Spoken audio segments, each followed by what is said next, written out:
brought life to a halt in the Florida Keys, as we all know. But the spirit of the Conch Republic, it is strong. And the famed Fantasy Fest is now underway in Key West. Local 10 News reporter Michael Seiden is live in the Keys to show us you actually dared to go, right?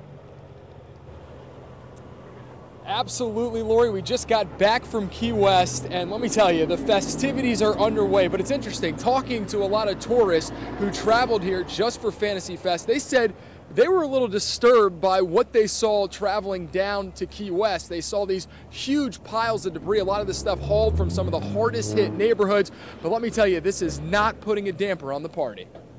This is a suit. So it's one piece. For the last year, Key West resident Daniel Bittner has been putting his heart and soul into creating his elaborate Fantasy Fest costume. It consists of a structure for the wings that spread 16 feet from tip to tip. Daniel, an industrial designer, will show off his hard work this weekend when he joins thousands of other revelers in Saturday's big parade, an annual tradition that almost didn't happen. We've been walking up and down Duval Street, and really it appears things are back to normal. Restaurants are packed. There are very few vacancies in the hotels. Really, the only sign of Irma is right here. This is a 13-room bed and breakfast. At Marrero's guest mansion on Fleming Street, business is finally booming again. Once Fantasy Fest hit, everybody was coming back to Key West.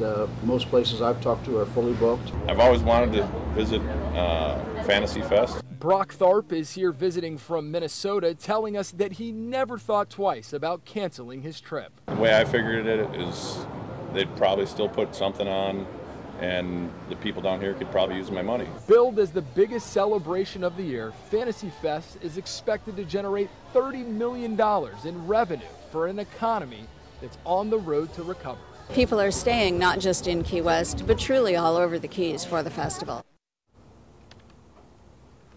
And again, as that work continues out here and really up and down the entire Keys, it is important business owners, they want you to know that they are open. They need those tourism dollars. That is how they exist. And Lori and Calvin, I know we have these cooler temperatures, but I got to tell you, last night we were out down on Duval Street, and the body paint is definitely still out in full force. Chill or no chill, they are not giving in. Such strong people. Michael, thank you. And